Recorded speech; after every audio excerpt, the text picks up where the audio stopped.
Hebrews. Hebrews. Hebrews. This is Prophets of Awakening. So reading through the Tanak night, the 8th of April, 2026. Okay, we'll be reading our 5 chapters tonight out of 2 Samuel chapter 16 through 20. We're going to read each chapter and break it down like we normally do. You can go to our YouTube channel, The Prophets of Awakening. Check out our videos. We have over 1,000 or so videos that you can look at, examine, get the meat out. These videos will lead you to the truth of the Holy Scriptures. And if you like what you're hearing and receiving, I'm asking you to like, share, and subscribe to the channel. It'd be greatly appreciated. We also have our Cash App at the bottom of the screen for those that want to support the channel. That too would be greatly appreciated. Okay. This is a non-Messianic channel. For those that don't know, we deal with the Tanak and the Torah. Tanakh being the Old Testament, so-called Book of Remembrance, and the Torah is the first 5 books of the Old Testament that was given to Moses by our Savior and our Redeemer, the Lord of hosts. Okay. This channel was created to aid and assist all Hebrews who are waking up to their true identity and understanding who their Savior and their Redeemer truly is. Okay, shalom and welcome to this channel, and welcome to our reading through the Tanakh study. Okay, we're going to do our normal, which is a moment of silence, prayer, the Psalms, current events. We have some current events. We have some need-to-know information. Then we open it up for anybody with questions, comments, any dialogue, or any testimonies. And then our topic for discussion is East Africa. 3 million people that just got a deadline. We're going to deal with that because of this. I've been talking about this. This is prophetic. Okay. Then our scripture reading, like I said, will be out of 2 Samuel chapter 16 through 20. Then we'll pick a scripture like we normally do. We'll read that scripture. We'll break it down. Then we'll close out. Okay. So before I get started, I was playing a song, right? The reason why you probably heard me clapping and stuff, I was playing a song that it's got to do with the prayer that Daniel made in Daniel chapter 9, and it hit me that song identifies the suffering servant. So let that permeate. Say, okay, yeah, hit me. Sidebar. Okay, with that being said, let's see where we at. We're gonna do the moment of silence. Okay, to the Lord of hosts and all that He's been doing to bring about our prophesied deliverance. Okay. Oh Lord, we thank you for your great mercy and your great power and your wisdom. And we tarry waiting for your powerful deliverance of your people Israel. Oh Lord, you have given us insight into the scriptures of our forefathers, and you, oh Lord, have directed us to who you are and your role in the goings on of heaven and earth. Oh Lord, you spoke through your prophet Isaiah, and you said that you would help Abraham's seed that you have scattered. You have completed the task that promised as of this day. You said, O Lord, that you would remove the darkness from around us. Tarry not, O Lord, for the latter days, the end times are here, and we are waiting and watching for you. Peace be unto you. Okay, read the song right quick. Okay, get this right quick.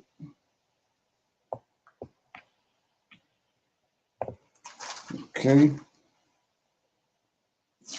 So with that being said, I'll read Psalms 3. It's a prayer for confidence in God. It's a Psalm of David. Okay, when he fled from Absalom, his son. Lord, how are they increase that trouble me?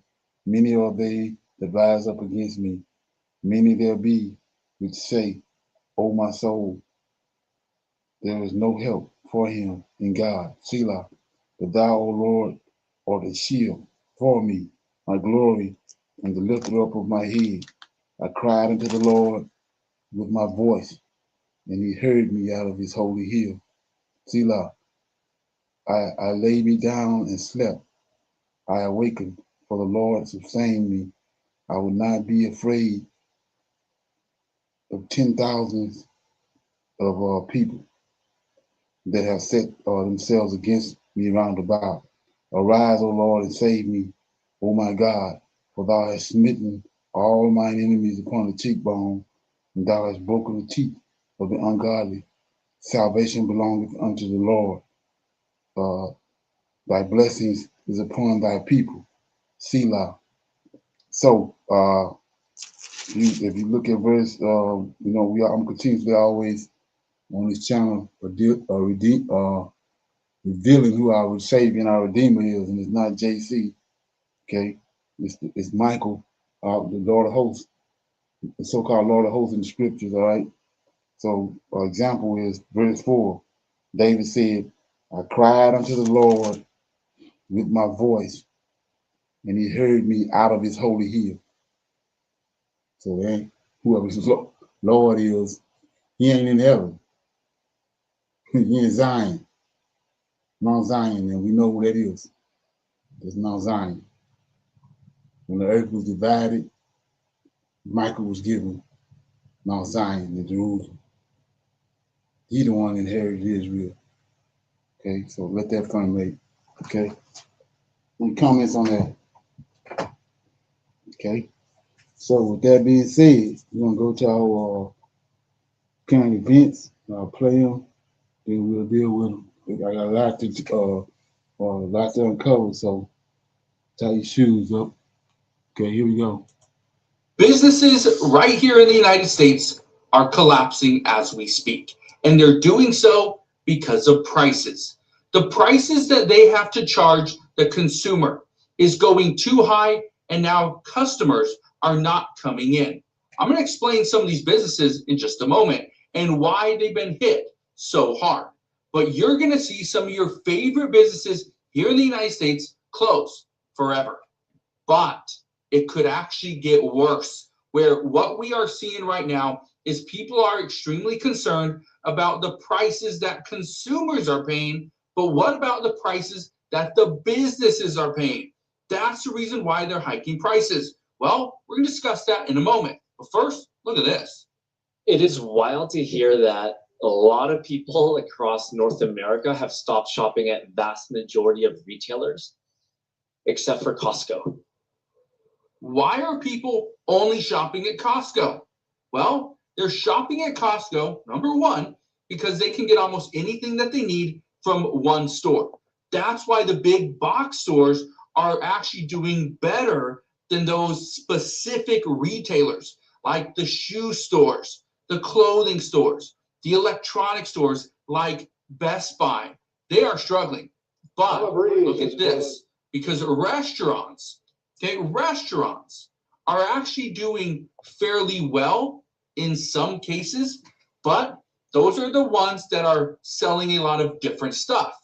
Those are the bigger restaurants, the Applebee's, the Red Robins, the Olive Gardens. They sell multiple different items. But those that aren't doing so well, Exhibit 3, for former mobile home, the charmer play kit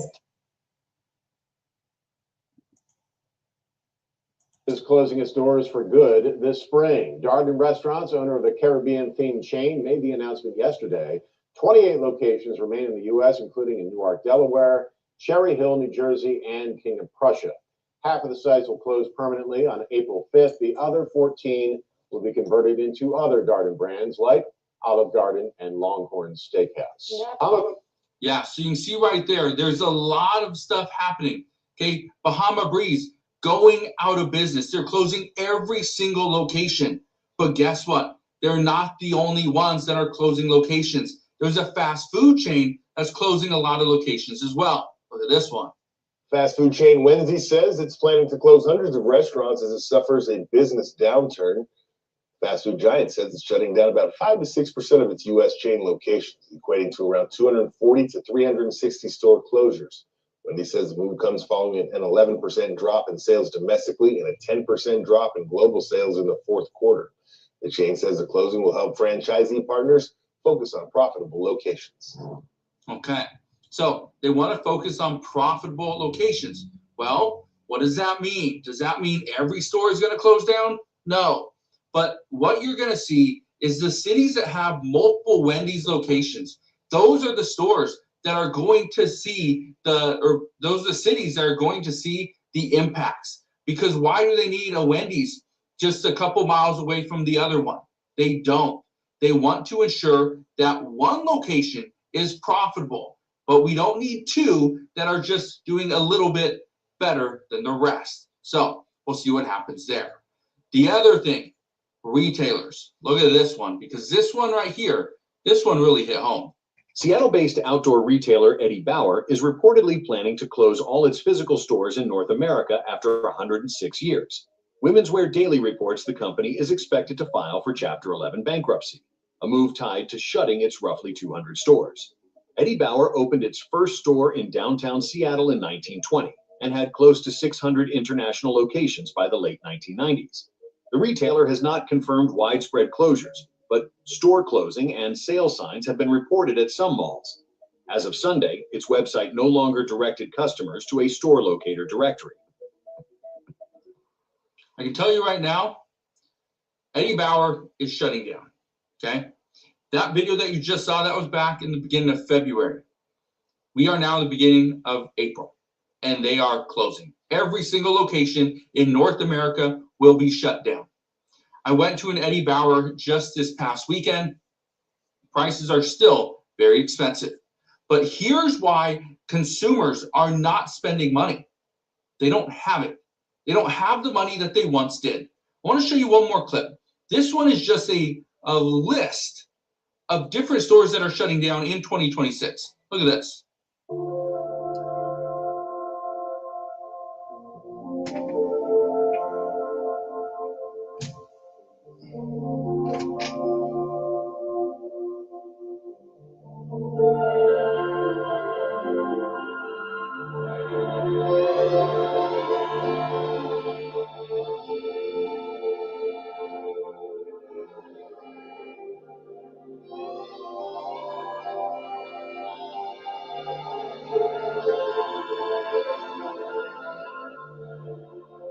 New electronics, new appliances, where people just weren't doing it anymore.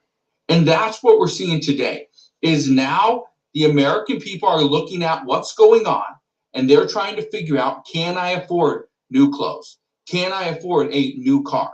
Can I afford the new washer and dryer?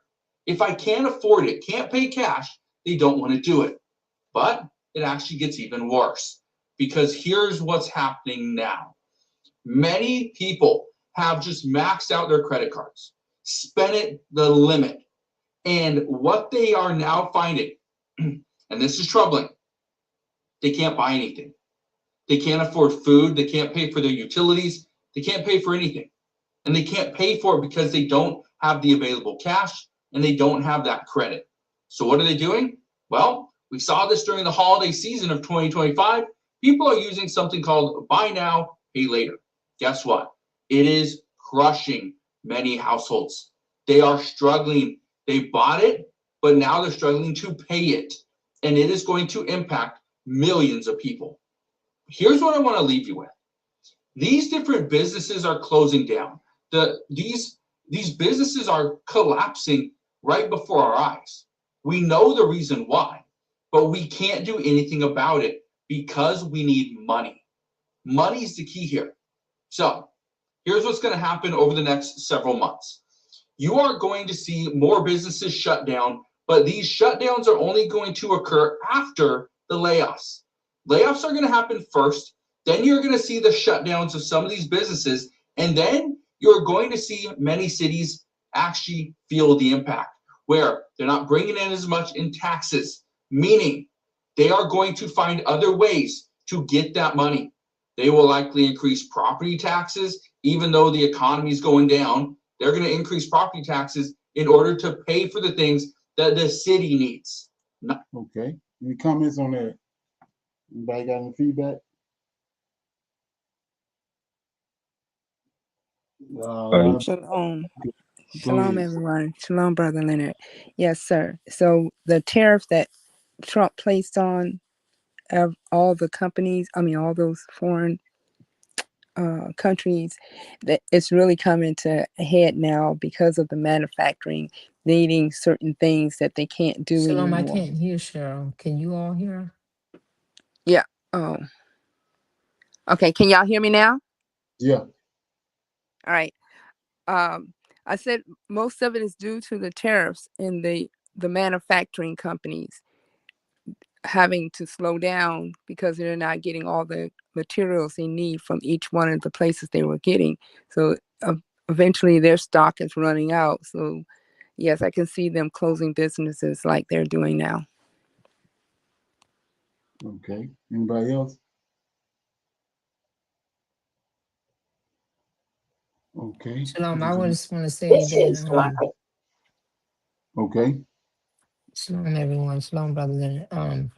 Property taxes is already going up here in Atlanta. And they always send this out. If you want to appeal it, you can appeal it, but it went up to me drastically for a single person. It went up about $237 for me. Shalom. Okay. Here we go. Democracy Now!, democracynow.org. I'm Amy Goodman with Nermeen Sheikh. Global oil and natural gas prices are soaring after Israel bombed a massive natural gas reserve in Iran, the largest in the world. Iran retaliated by twice attacking the world's largest liquid natural gas production facility located in Qatar. Iran also attacked key energy infrastructure in Saudi Arabia, Kuwait, and the United Arab Emirates. At one point today, the price of oil reached $118 a barrel, a 60% jump since the US and Israel launched its war on Iran. In a post online, Trump threatened to blow up the entire South Pars gas field if Iran continues to target the Qatari facility. Trump also claimed the US, quote, knew nothing about the Israeli attack on the South Pars gas field, but the Wall Street Journal reports Trump approved the strike to pressure Iran to open up the critical Strait of Hormuz. About 20% of the world's oil exports flows through the Strait of Hormuz. President Trump's asked other countries to send warships to help force open the strait, but many nations are rejecting the request. We're joined now by Lala Khalili, professor of Gulf Studies at University of Exeter and the author of several books, including her latest, Extractive Capitalism: How Commodities and Cronyism Drive the Global Economy. She also wrote Sinews of War and Trade, Shipping and Capitalism in the Arabian Peninsula. Professor Khalili, thanks so much for being with us. Can you start off by talking about the state of the Strait of Hormuz right now, its closure? President Trump, according to Reuters, perhaps sending in thousands of troops, what exactly this means, and the Israeli bombing of the South Pars gas field, the largest in the world. President Trump said in a rare rebuke, the U.S. didn't know. Most people are saying that is highly unlikely. That is probably untrue. So the Strait of Hormuz is one of the most important choke points for oil. A choke point being an area during which, if it's closed down, you end up getting a major disruption in the flow of global trade. So the Strait of Hormuz is one, Suez Canal is another one, the Panama Canal is another one, and there are a number of these different choke points all around the world. Now, what's specific about Hormuz and what's distinctive about it is that it is the choke point where the quantity of oil that goes through is higher than any other commodity that actually flows across the strait. As you just mentioned, about 30% of the global oil flows through that. And part of the reason for that is, of course, that the world's biggest oil producers, some of the biggest oil producers, are all sitting around the Persian/Arabian Gulf. So Iran, Iraq, Kuwait, Saudi Arabia, and Qatar, Abu Dhabi, which all are huge producers of oil in the first place, and then natural gas in the case of Qatar, and Iran in the second place. Now, what has been fascinating is that anybody who has one of these apps that you can put on your phone, like Maritime Traffic or Vessel Finder, you can actually take a look at the flow of traffic the flow of vessel traffic, ship traffic, through these different seas in the world. And if you zoom in on the Strait of Hormuz, what you'll find is that instead of seeing actually a steady traffic of little, usually pink or green arrows going through, which indicate tankers, what you end up seeing are major clusters of ships that are bunched up very near ports where oil is produced and usually put on ships. What that indicates is that basically for a number of different reasons, and I'm going to go into that in a minute, the flow of ships, the flow of ship traffic has basically come to a halt. Now, the reasons behind this are multifold. Of course, there is number one, that Iran is attacking a number of the ships that are going through. And the way that it is attacking them is through the use of very cheap either drones or sea mines. And that means that it's basically almost impossible to deal with this particular threat, because the drones are produced so extensively in terms of number, and they're so inexpensive that they can basically be replenished even if they are destroyed. Also, being smaller, they're much harder to target, etc., etc. So there has been a number of drone attacks against ships carrying oil through the channel, and so of course that scares a lot of carriers, a lot of tankers.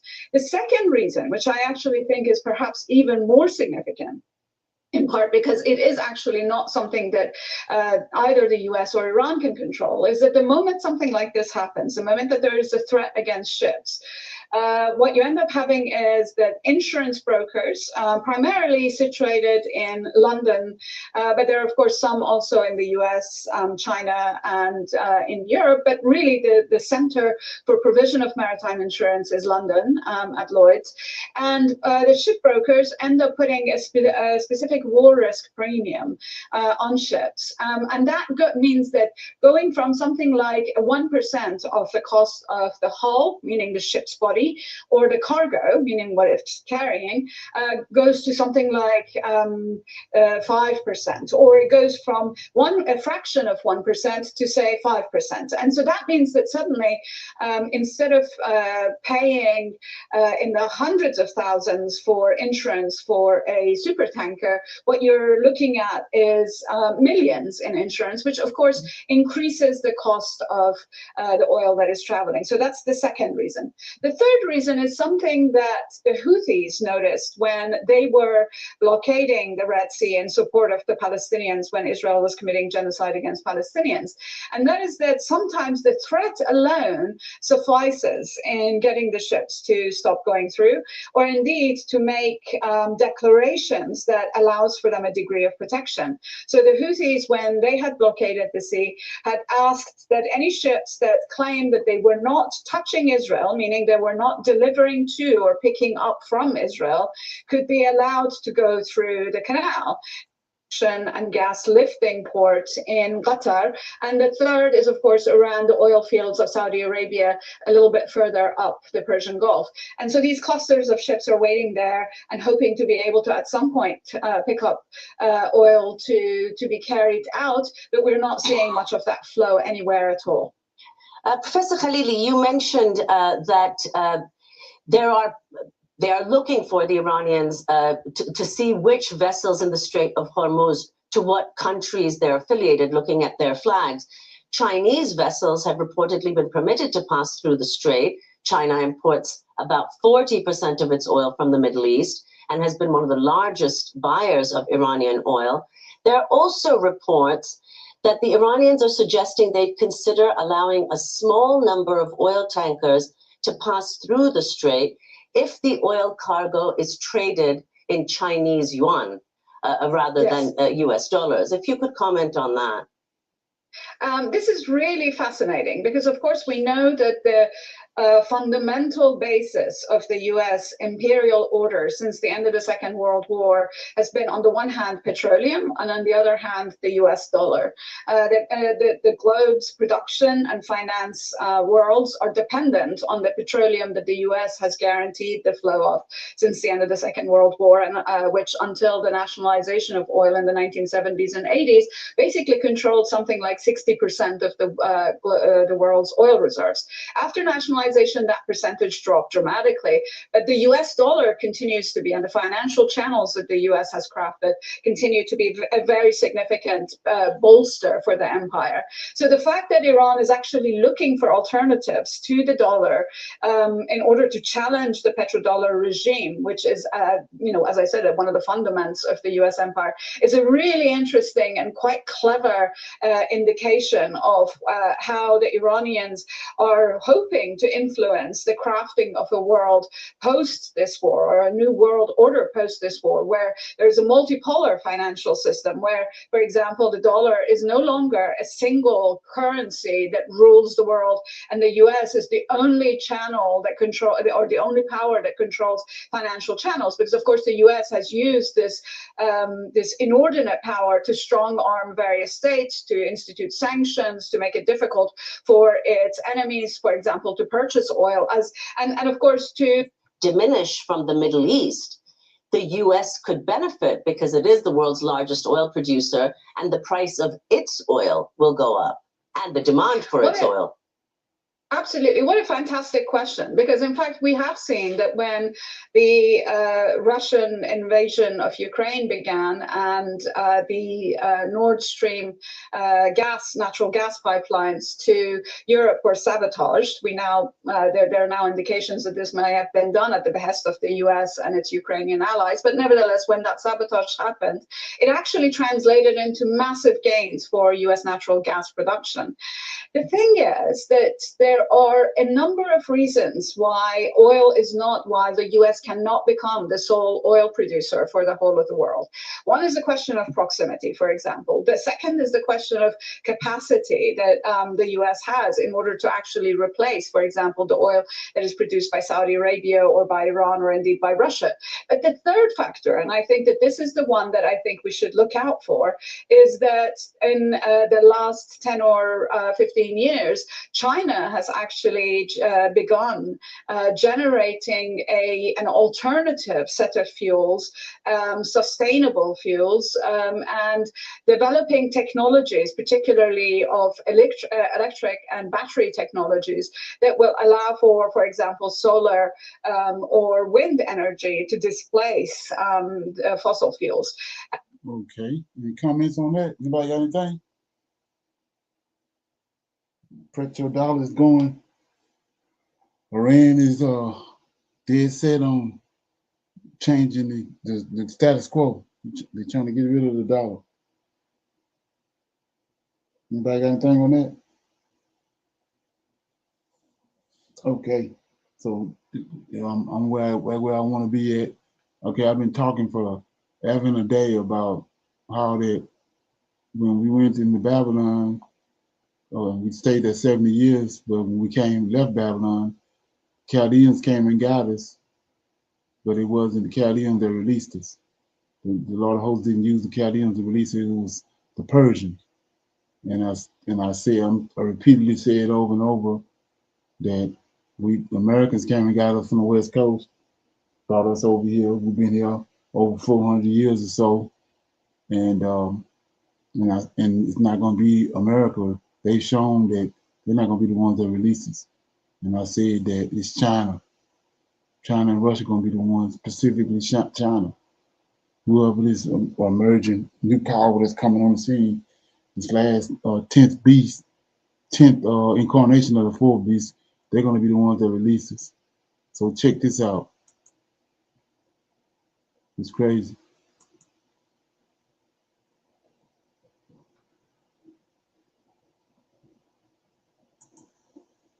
Asian, Chinese, and Japanese American, and a fifth generation San Franciscan. I'm here today to fully support Black reparations because this is the bare minimum, period. The bare minimum.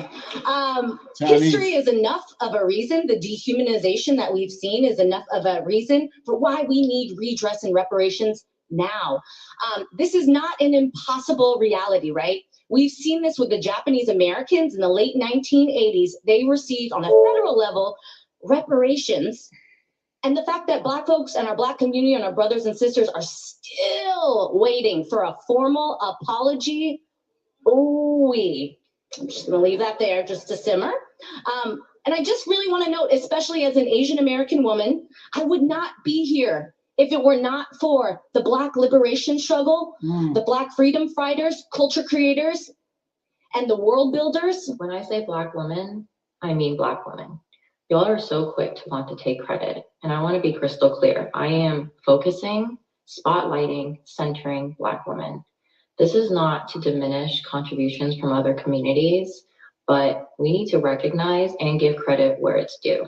Okay, so don't piss me off. When I said that I won't let you down, that I was being funny and all of that, but I want you to know that I understand the gravity and the weight of those words.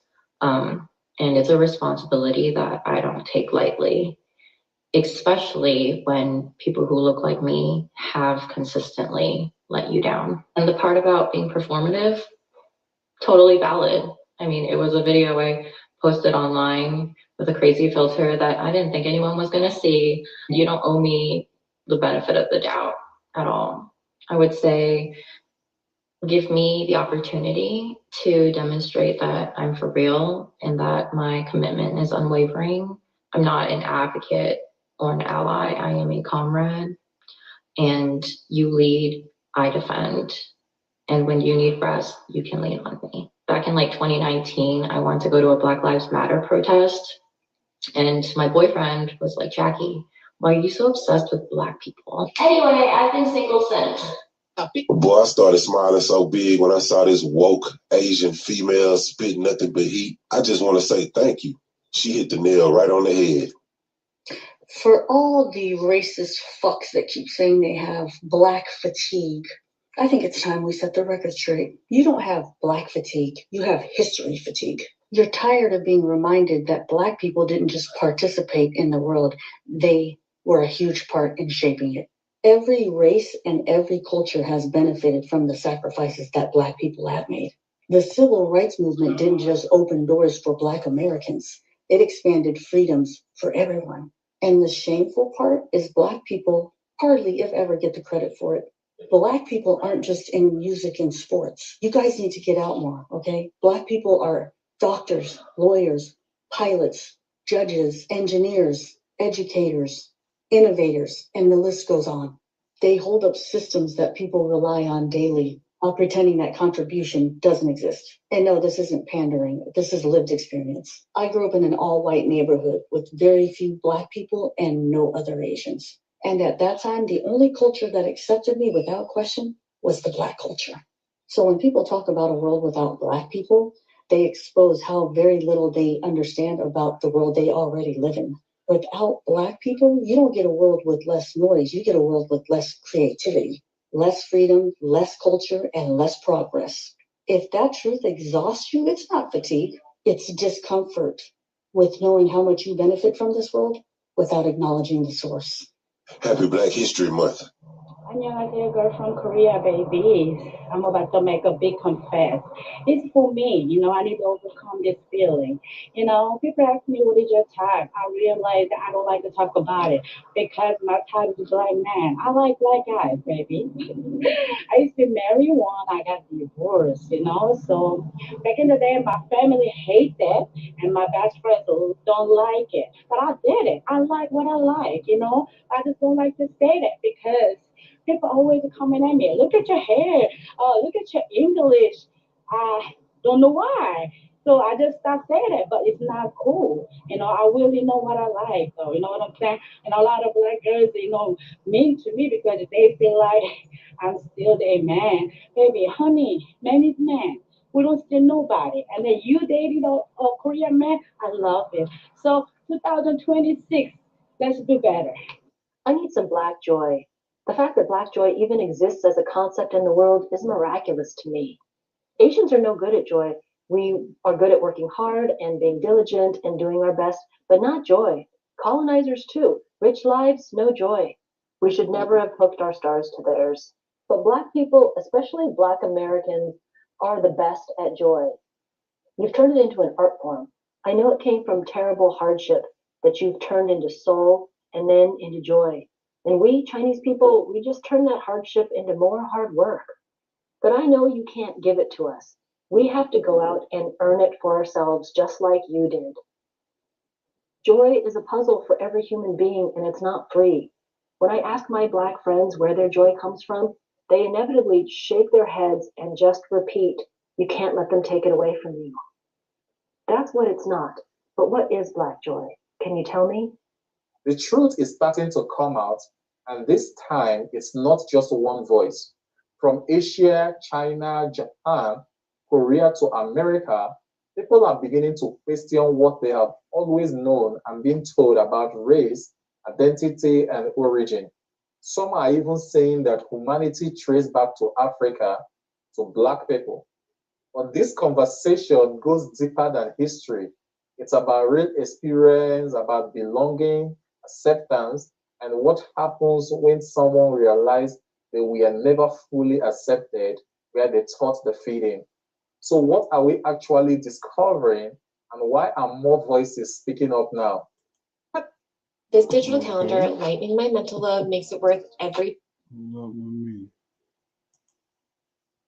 right now. Let's go. Not only are we giving each other the tea, we are giving each other the tea about anti-Blackness in our community. I know y'all been seeing old girl talk about what's been going on in the Asian community, how they've been checking each other for their anti-Blackness, how a lot of them are becoming pro-Black now because they recognize that being pro-Black is connected to being pro-Asian, and they're realizing that supporting Black folks supports everybody. Like, wake it up, they're waking it up. And in doing so, they're calling out the folks in their community who are setting all of them back, setting them back when it comes to community, when it comes to unity, when it comes to pride and culture, and not jumping to fall at the feet of every white person you see. And in being nosy, we are seeing that we have so much in common, y'all, and that we benefit from unity because we know that proximity to whiteness will not save us. Black girls getting discriminated against in Korean beauty stores. What the fuck? Like, if it wasn't for Black women, these stores wouldn't exist, right? So I'm confused about that. And I just want to... Okay. Any comments on that? What you think? Anybody got any feedback?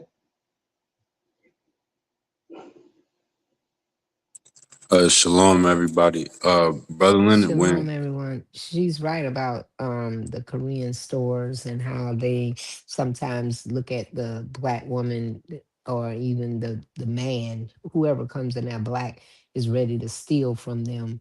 But they are the most culture that comes into that store and buys so much out of their stores. Shalom. Go ahead, AJ.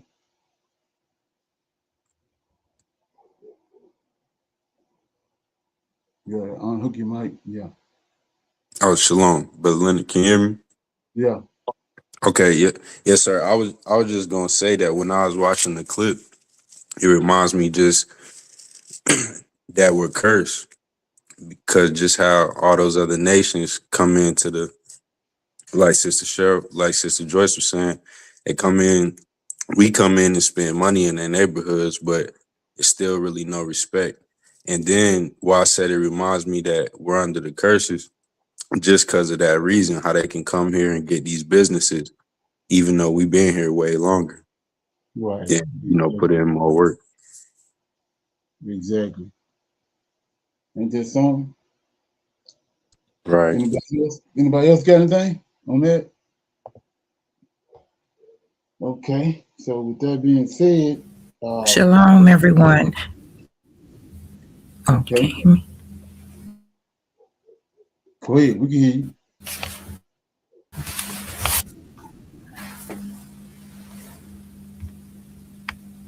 Okay. You don't have nothing to say? Hello? Okay. So with that being said, we're going to open it up for any questions, comments, any dialogue. Anybody got anything? Or testimony, anything they came across they want to talk about? Shed light on it? Shalom, everyone. What was supposed to happen on the 6th did not happen, and then they said something was going to happen the next day on the 8th, the 7th, and here we are today on the 8th, far as Trump giving Iran this threat that he was saying he was going to do to them. it didn't happen. Right. He choked up. He just every day he's being more and more embarrassing. He just gave him 2 more weeks. He said last couple of days he was ramping and raging about how he's gonna annihilate Iran. Then when the time came, now he done put it off 2 more weeks. So it's, like I said, it's a joke. Just embarrassing America. Shalom. Okay. Yes, sir. I figured that he was going to do that when he started with that 48 hours deal and things like that, just to bluff. To me, it comes back to that point where he thinks he's some kind of television show host or something, where he's living in denial right now. Like when he was like, he's going to fire everybody now, he's giving people, supposedly giving chances, like being a nice person, but he's the one who started in the first place. Okay. Anybody else got anything? Yes, sir. Shalom, everyone. So recently, China, I don't know what the time span is, but it's a short time. They put 2 projectiles into the air. Their leader has said that they are in the midst of testing their weapons to see how detectable they are. He's trying to make the least possible detectable weapon. And he blatantly said something in his own words along the lines of, so that he can basically combat America and its allies. And I found that very interesting because you said it again, even during this class already, how Russia and China specifically would be the countries getting us out of here. And now I'm just waiting to see how soon China will start doing something. It was very interesting that they started shooting things into the air. China also, once I read that, I started going down the rabbit hole, as they say. But China also has been getting rid of people that are not legal immigrants.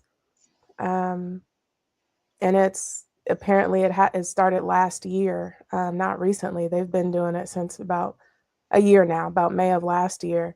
And I wonder, not just in America, if all across the world, just a lot of things happening too, as you said before, Brother Leonard, get people out of where they need to get out of, Israelites that is, so that they can be ready to be gathered. Shalom.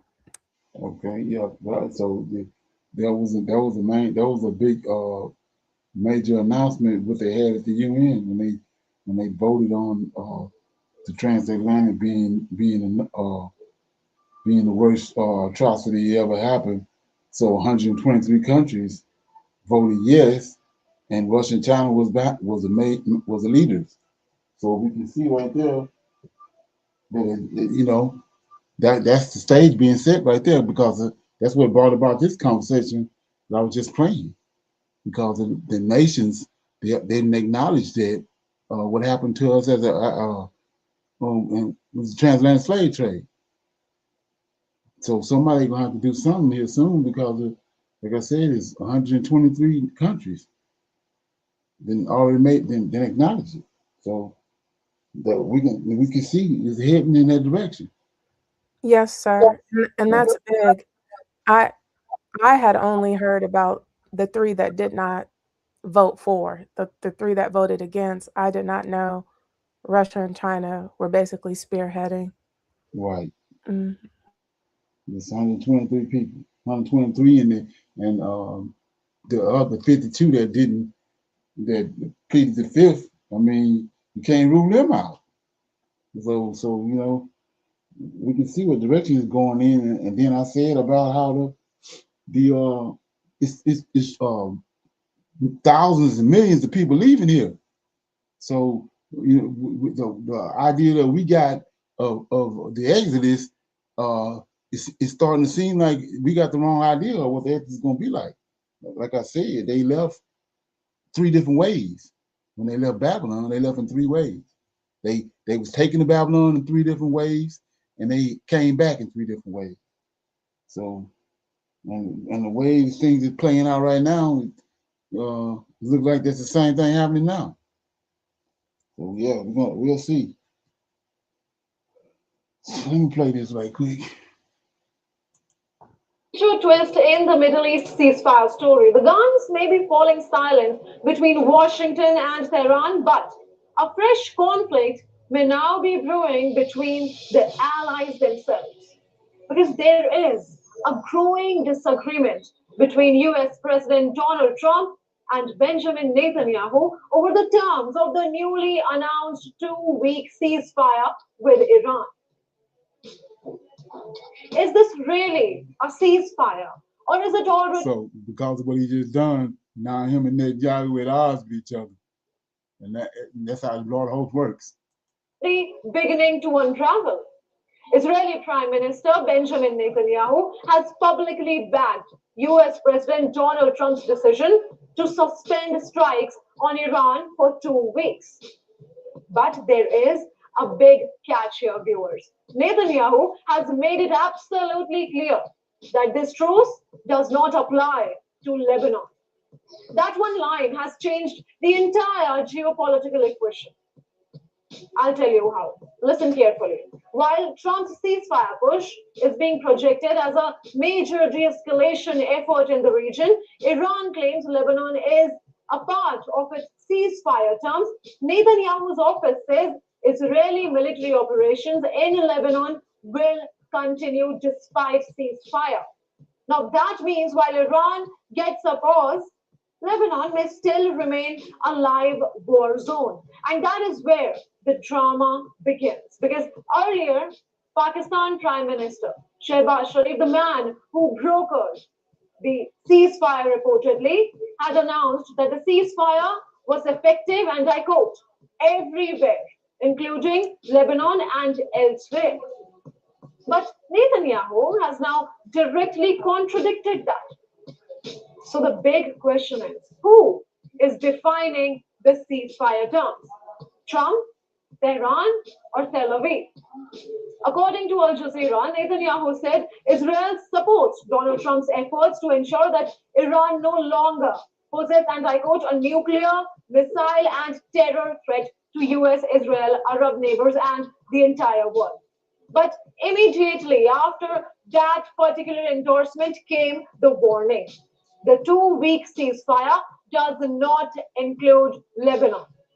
That line is politically explosive, viewers, because it suggests that while Donald Trump is attempting to create diplomatic breathing room with Iran, Netanyahu is ring-fencing Israel's northern military campaign.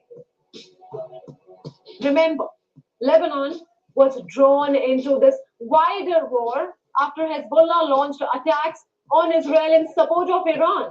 Since then, the Israel-Lebanon front has intensified dramatically. Al Jazeera reports that more than 1,500 people have been killed in Lebanon since March too, with over 1 million displaced already. That makes Lebanon the pressure valve of this ceasefire. And if that valve bursts, the entire truce could collapse any moment. Because Tehran may accept a pause on direct confrontation with the United States, but what happens if Hezbollah remains under fire? Would Iran continue to honor the ceasefire? Would its allied groups retaliate? Would Donald Trump pressure Netanyahu? This is also politically sensitive for Donald Trump himself. Now, he wants to project strength, control, and the image of a deal maker. But Netanyahu's position sends a very different signal. It says Israel reserves the right to continue military operations even while Washington talks peace. There are 2 different versions of peace here. In simple terms, Donald Trump says pause. Netanyahu says not everywhere. Okay, so what you think about that? I mean, it's obvious who's running the show. More and more every day. Anybody got anything on that? Okay, so my topic for discussion is another one of those things I want to shine a light on that I've been talking about, and it's a glaring light right here. Let me play it. What I've been talking about, how we're going to end up with, tied to what Pastor Manning been saying, and how we're going to end up, how we're going to leave here, and how we're going to end up on the west coast of Africa. Okay, that's what the scriptures say. He's going to return us back to the place in which we came from. We came from the west coast of Africa. Like I said, when they left, when Nebuchadnezzar got them, he took them from Babylon. He took them from Jerusalem, so they went back to Jerusalem. When they left with Joseph, they came into Egypt, and then the Egyptians inflicted them. They went back where they came from, the land of Canaan. We didn't come from the land of Canaan. We came from the west coast of Africa. So he's going to take us back where we came from. Then he's going to deliver us into our homeland. But check this out.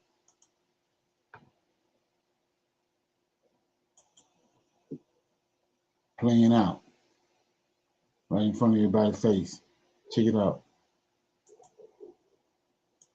Nigeria just did something that could quietly reshape Africa. Check it out. At the same time, European allies just told the United States no. And in East Africa, remember all the jobs they took away over here. Presidents made a decision that could create millions of jobs almost overnight.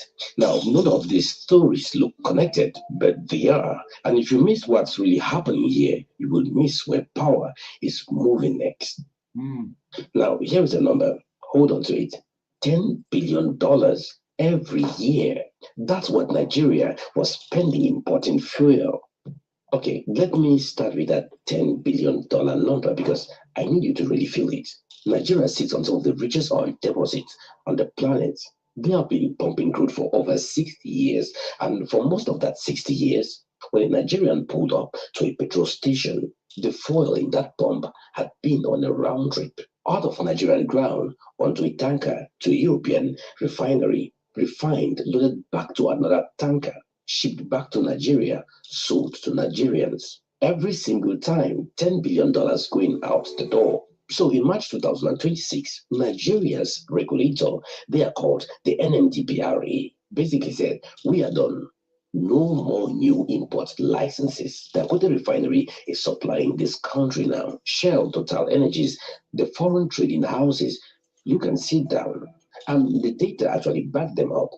In February 2026, the Dangote refinery supplied 92% of Nigeria's fuel. 92. Imports were 3 million liters per day. The Dangote refinery was doing 36.5 million liters per day. It wasn't even close. Now, I can see some of you already celebrating, nodding. And I get it, genuinely an African company shutting out Shell. That's a headline. But I need to ask you something, and I want you to sit with it honestly, because here is the history lesson they skipped in school. Back in the 80s and the 90s, the World Bank and the IMF came to African governments with a deal. You've got debt. We'll help you manage it, but you need to privatize your state assets. Sell the refineries, sell the utilities, let the market work. And African governments, many of them broke, many of them under real pressure. They did it. The problem, there were almost no African billionaires at that scale to buy the companies that were being privatized. You understand how everything was calculated? No African companies with the capital to buy those assets. So, who bought them? European firms, American corporations at prices that were honestly embarrassing. They walked in with sense and walked out owning the infrastructure of entire economies. Now, compare that to Saudi Arabia. They built Saudi Aramco, state-owned, not for sale. Every single dollar from Saudi Arabia stays inside Saudi Arabia. That's how you build actual power for most African oil producers. On a net basis, after the foreign companies run their cost, their tax optimizations, their accounting. So you discover oil, you throw a party, and quietly you are getting 1 naira out of every 10 naira. And that's why what Dangote has done actually matters. He put up $20 billion of his own money, well, his company's money, and built the largest single train refinery in the world in Lagos, not Rotterdam, not Texas, Lagos. And for the first time, there's an African company big enough to do what Shell and BP have been doing on this continent for 100 years. When Angola needed deep water exploration done in the 2000s, they called BP. And that's because no African company could do it. BP did the work, Angola got the fraction. So Dangote is trying to make sure the next generation doesn't have to make that call. But, and I really need you to stay with me here, the story has a twist. By late March, 3 weeks after the ban imports, the government quietly started issuing import licenses again because the US launched a war on Iran. Oil prices shot past $1 a barrel, and the Dangote refinery, which buys its crude in naira under a government arrangement, started bleeding foreign exchange. First, the global shock hit the refinery directly. Nigeria couldn't afford a fuel crisis on top of everything else, so they let 6 new import licenses out the door. A senior person in the Dangote refinery actually said something I haven't been able to stop thinking about. I'm paraphrasing, but they literally said, look at what Trump is doing. He's fighting for American industry. The whole world is resisting him to protect their own. Why isn't Nigeria protecting ours? And there is one thing worth knowing. In 2024, Dangote actually sued the regulator over import permits being given to competitors. That lawsuit got withdrawn after his relationship with the government, quote, improved. Then, a few months later, the same regulator suspends everyone else import licenses. I want to ask you a question. Does protecting local industry become protecting one man's monopoly? Now, I want to give you both sides of this cleanly because you deserve to make up your own mind. Okay, so first, let's look at the case for import ban. That is for those who want that we should ban all fuel imports into Nigeria. You see, no African mega refinery can survive if it's immediately thrown into competition with European refineries that were built decades ago and are fully paid off. In fact, you have to protect an infant industry before it competes with an adult. That's how industrial policy works. Germany did it. South Korea did. There's one major difference between a talk that gets 4,000 of the fuel for Africa's most populous country. That has never happened before, not even once in Nigeria's history. And South Africa is already on the phone. Now, Bloomberg reported that Johannesburg officially reached out to Dangote as Middle East supply routes started breaking down. Dangote himself reportedly told The Economist, and I love this line, right now, it's not about pricing, it's about availability. Now, if this refinery works, I mean, really works, not just survive, it changes what African industry really believe is possible. It proves that an African scale energy champion can be built by Africans with African capital. But if it fails or if it starts exploiting its position, we would have just rebuilt the same structure that held us back for 50 years, just with a familiar name on the front. Okay, shift to East Africa. Something happened in Arusha on March 7 that barely made the news, and it could be the most important economic story on the continent this year. 8 presidents, 1 room, 1 deadline. June 30th, 2026. Every known barrier inside the East African community gone. Nada. Let me explain. Non-tariff barrier. I know the name is designed to put you to sleep, but stay with me. You see, you bake bread in Nairobi. The border tax into Kigali is 0. Free trade, it's all open. So you load your truck. At the Ugandan cross, the inspector there says your packaging doesn't meet a standard you have never heard of. Your health certificate is the wrong format. A certain envelope needs to cross the desk before anyone looks at your papers. So with all these hurdles, your bread spoils, you lose the contract, and you never try again. That's a non-tariff barrier. No law, just someone with a teapot and a discretionary power. Now, the East African community, 300 million people, $300 billion in GDP, is on paper a common market. In reality, a Kenyan company often finds it cheaper to sell to Europe than to sell to its neighbor, Tanzania. Yeah, that's Simonella in Sicily. That has been the launchpad for virtually every. So what they had is nine to 10 countries got together because of what's going on with the oil over there in the Strait of Hormuz, and it's looking to generate um, millions of jobs in Africa. So, like I said, look at it. What's happening here with the black folks? How they destroying the jobs over here, and in Africa they create millions of jobs. So, what you think gonna happen? Okay, and like I said, it's already happening. People leaving here in the droves. Okay, any comments on that? Anybody heard anything about that? Shalom, everyone. Yes, sir. And I think it's very interesting because earlier you played a audio talking about like the Strait of Hormuz and even the Red Sea, um, that area being blocked and how that will just change the economy overall, but specifically energy. Um, and it's already done that without the Red Sea being blocked.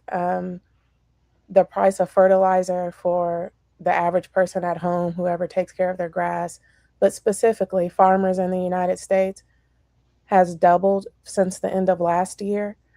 And so, because of that, they're either going without it or basically diluting, but most of them are just going without it. So, the price of what we see in store, produce, will increase drastically.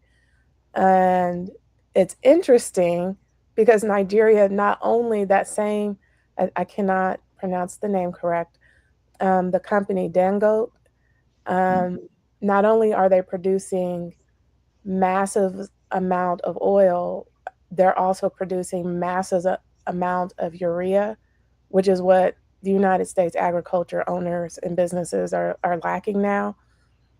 And that's interesting to me because I could be wrong, but they're not biased. They they they even said when I was reading something that they usually ship to a few countries in West Africa in the United States.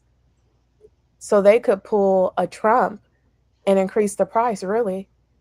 I did not know we got oil from Nigeria, but that's who this company that you played in this clip when I was reading about them. It said they mostly ship their oil to the United States.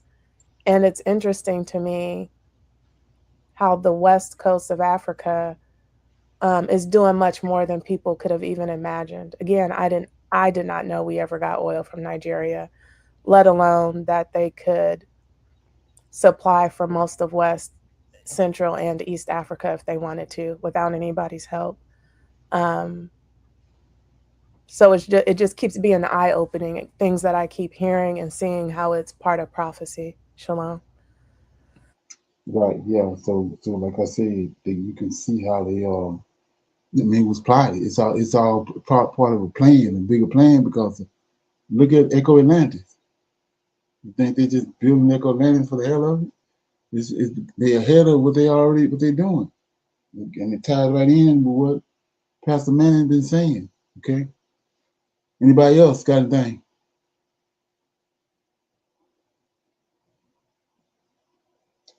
Okay. What we'll do is we'll go ahead and start reading out our 5 chapters. We can go to Second Samuel. You want to read chapter 16, Brittany? Yes, sir. 16, 2 Samuel 16. Okay. 2 Samuel 16. And when David was a little past the top of the hill, behold, Ziba, the servant of Mephibosheth, met him. with a couple of asses saddled, and upon them 200 loaves of bread, and 100 bunches of raisins, and 100 of summer fruits, and a bottle of wine. And the king said unto Ziba, What meanest thou by these? And Ziba said, The asses be for the king's household to ride on, and the bread and summer fruit for the young men to eat, and the wine, that such as be faint in the wilderness may drink. And the king said, And where is thy master's son? And Ziba said to the king, Behold, he abideth in Jerusalem. For he said, Today shall the house of Israel restore me the kingdom of my father. Then said the king to Ziba, Behold, thine are all that pertained to Mephibosheth. And Ziba said, I humbly beseech thee, that I may find grace in thy sight, my lord, O king. And when David came to Bahurim, behold, thence came out a man of the family of the house of Saul, whose name was Shimei, the son of Gera. He came forth and cursed, still as he came. And he cast stones at David and at all the servants of King David. And all the people and all the mighty men were on his right hand and on his left. And thus Shimei, when he cursed, come out, thou bloody man, and thou man of Belial. The Lord hath returned upon thee all the blood of the house of Saul, in whose stead thou hast reigned. And the Lord hath delivered the kingdom into the hand of Absalom, thy son. And behold, thou art taken in thy mischief, because thou art a bloody man. Then said Abishai, the son of Zeruiah, unto the king, Why should this dead dog curse my lord the king? Let me go over, I pray thee, and take off his head. And the king said, What have I to do with you, ye son of Zeruiah? So let him curse, because the Lord hath said unto him, Curse David. Who shall then say, Wherefore hast thou done so? And David said to Abishai and to all his servants, Behold, my son, which come forth of my bowels, seeketh my life. How much more now may this Benjamite do it? Let him alone, and let him curse, for the Lord hath bidden him. It may be that the Lord will look on mine affliction, and that the Lord will requite me good for his cursing this day. And as David and his men went by the way, Shimei went along on the hill's side over against him, and cursed as he went, and threw stones at him, and cast dust. And the king and all the people that were with him came weary and refreshed themselves there. And Absalom and all the people, the men of Israel, came to Jerusalem, and Ahithophel with him. And it came to pass, when Hushai the Archite, David's friend, was come unto Absalom, that Hushai said to Absalom, God save the king, God save the king. And Absalom said to Hushai, Is this thy kindness to thy friend? Why wentst thou not with my friend? And Hushai said to Absalom, Nay, but whom the Lord and his people and all the men of Israel choose, his will I be, and with him will I abide. And again, whom should I serve? Should I not serve in the presence of his son? As I have served in thy father's presence, so will I be in thy presence. Then said Absalom to Ahithophel, Give counsel among you what we shall do. And Ahithophel said unto Absalom, Go in unto thy father's concubines, which he hath left to keep the house. And all Israel shall hear that thou art abhorred of thy father. Then shall the hands of all that are with thee be strong. So they spread Absalom a tent upon the top of the house, and Absalom went in unto his father's concubines in the sight of all Israel. And the counsel of Ahithophel, which he counseled in those days, was as if a man had inquired at the oracle of God. So was all the counsel of Ahithophel, both with David and with Absalom. Shalom, and that was 2 Samuel chapter 16. Okay, any feedback on that?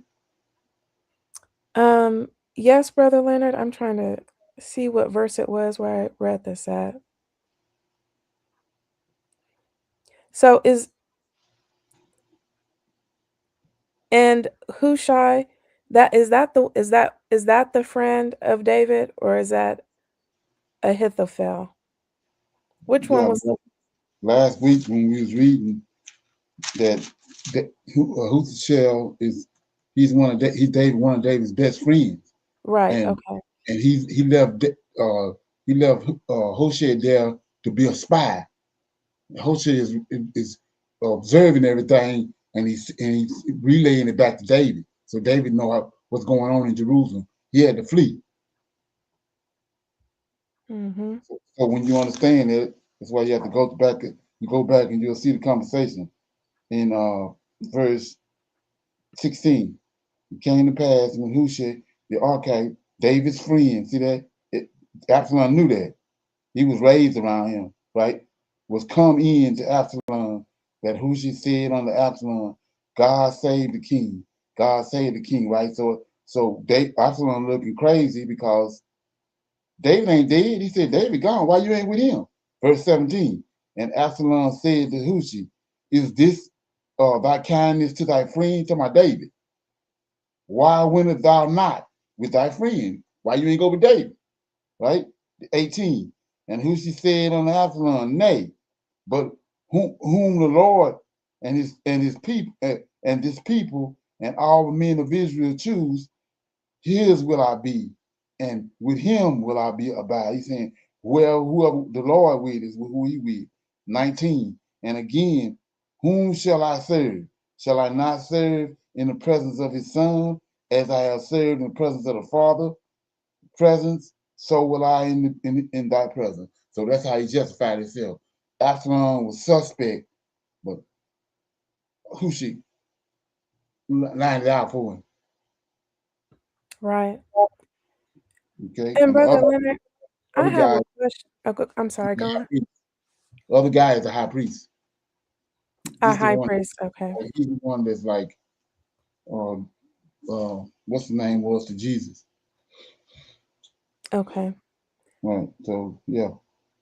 And in verse 11, and David said to Abishai and to all his servants, Behold, my son, which came forth of my bowels, seeketh my life. How much more now may this Benjamite do it? Is there a reason why he didn't say this, like this son of Saul, as opposed to Benjamite? And David said unto Abishai and unto all his servants, Behold, my son, which came forth of my bowels, seek my life. How much more now may this Benjamite do? The Benjamite he talking about is the guy that's throwing the rocks. The other guy, you go back and when you first start reading, Yes, the sir. guy Shimei that came out throwing rocks at David. Mm-hmm. 5. And when King David came to Bethlehem, behold, there came out a man of the family of the house of Saul, see that? Benjamite, whose name was Shimei, the son of Gera. He came forth and cursed still as he came. So that's who he's talking about. So when you understand the scene, what's going on, David is the king. And this man right here coming out throwing rocks at David, and not only that, David got all his mighty men with him. That's why when you get down to, which is a lesson in this, when you get down to 8, it says, the Lord have returned upon. So this guy is cursing David. All the David men with him. And he cursing him right up on the side of this mountain, throwing rocks down at David. They in boats in the water. So he says, the Lord have returned upon thee all the blood of the house of Saul. So he's saying David is responsible for Saul and Jonathan getting killed, and who's instead thou reign. And the Lord have delivered the kingdom into the hands of Absalom. So he's saying this happening to him because of what he done to David and Saul and Uriah, thy son. And behold, thou art taken in the mischief because thou art a bloody man. Now here you go. David got the check. This is what's happening right now in Israel. So many people out of order. 9. Then Absalom, the son of Zerah, to the king. So this David allowing him to do it because David knows that the Lord of hosts is behind it. But Absalom, he's not an Israelite. He got nothing to do with Israel. Nothing so ever. All he is he's a servant of David. He ain't got nothing to do with Israel. So David, so it says, then said Abishai, which he ain't got nothing to say. Ain't none of his damn business. So it says, then said Abishai, the son of Zeruiah unto the king, why should this dead dog curse my lord the king? Let me go over, I pray thee, and take off his head. Now here go David, checked him. And the king said, what have I to do with you? You ain't got nothing to do with this. Okay. Ye son of Zerah. So let him curse, because the Lord hath said unto him, curse David. Who shall then say, wherefore have thou done so? So like you said, you're telling him, you ain't got nothing to do with it. You just ride in the boat and do what you're supposed to be doing. So this above your pay grade. Okay? And then that's when we get to verse 11. But that's what's going on. So and then we see the curse, the prophecy that if I'm not mistaken, it was Nathan told David that, David saw Bathsheba up on the housetop, slept with her, and then he had Uriah killed. But here go the repercussions of that. He says, he used an Armathal or Hithal, whatever his name, to bring it to pass. It says in verse 21, Armathal said unto Absalom, go in unto thy father's concubine. So this the Lord of hosts working through him. Go into thy father's concubine. This because of what he done with Bathsheba, which he have left to keep the house, and all Israel shall hear that thou art abhorred of thy fathers. Then shall the hands of all that are with thee be strong. So they spread it Absalom. Here you go. So they spread it Absalom a tent, because he said what David done was in the dark. What he done with Bathsheba and all that, and what he done to Absalom, Uriah was in the dark, but he said, I'm gonna do it to you in a wide open. So here you go. So they spread Absalom a tent upon the top of the house, and Absalom went in unto his father's concubines in the sight of all Israel. That's what he told he's gonna happen. And the counsel of Arnathal, which he counseled in those days, was as if a man had inquired at the oracles of God. So was the counsel of Arnathal, both with David and with his son. So David, like I said, the priest they dealing with the Lord of hosts, just like with Samuel. That's why they was afraid of Samuel. They afraid of this man. Yes, sir. They getting the information hands on from the Lord, from these angels. And that makes a lot of sense. I was going to ask, after reading this chapter, if what Absalom did was part of verse 11 from in chapter 12, where it says that, and he shall lie with thy wives in the sight of this son. Okay. And that's the prophecy coming to pass. Okay. Thank you. Right. So one more thing for just so people know, let me get it right quick. I talked about it before, but every chance I get, I try to put this nugget in there. So right here, you got so many Negroes I be talking to, they say they can't understand, why I say this, but I mean, I mean, chapter Zechariah chapter 12, and then you get to verse 10. That's this one of those hoodwinks they got when they say that this is Jesus. And I will pour upon the house of David and upon the inhabitants of Jerusalem the spirit of grace and supplication, and they shall look upon me whom they have pierced. So they tell you this JC. But when you read the verse, it says, I will pour, this Lord of hosts talking, I will pour upon the house of David and upon the inhabitants of Jerusalem the spirit of grace and supplication, and they shall look upon me, Lord of hosts, whom they have pierced. And that means they didn't denigrate him. They didn't took him out, they didn't took away his role, they gave it to JC. So he says, and they will look upon me whom they pierced, and then they shall mourn for him. So the him, I'm telling you right here, is David. So you keep reading. As one mourning for his only son, and shall be in bitterness for him. It's David, as one that is in bitterness for his firstborn. Now here you go. This is how we know it's David. In that day, there shall be a great mourning in Jerusalem, as the mourning of Hemadan in the valley of Megiddo. That was Josiah. When Josiah went and got killed in the valley of Megiddo, and they mourned for him. Then he said, so they say when they see David, when David come back and they see him, it's gonna be mourning. That's how the mourning gonna be. But at the same time, we know in Ezekiel 37, he's gonna raise the whole house of Israel. So here you go, 12. It say, and the land shall mourn every family apart, the family of the house of David apart. David supposed to be dead right here. And the house of Nathan dead apart.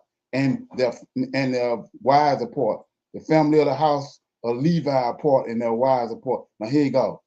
The family of Shema. So who is this? Same dude we just saw, throwing the rock. In verse 16, in chapter 16.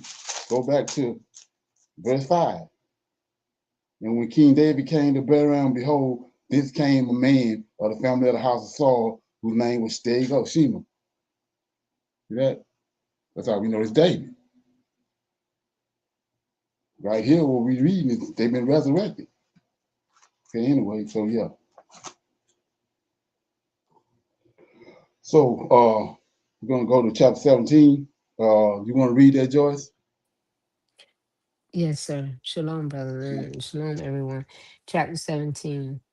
Moreover, Ahithophel said unto Absalom, let me now choose out 12,000 men, and I will rise and pursue after David this night. And I will come upon him while he is weary and weak handed, and I will make him afraid, and all the people that are with him shall flee, and I will smite the king only. And I will bring back all the people unto thee. The man whom thou seekest is as if all returned. So all the people shall be in peace. And the saying pleased Absalom well and all elders of Israel.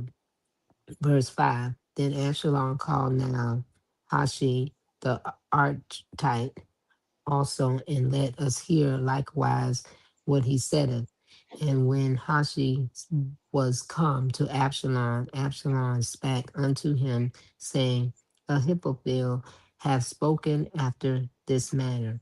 Shall we do after his saying? If not, speak thou.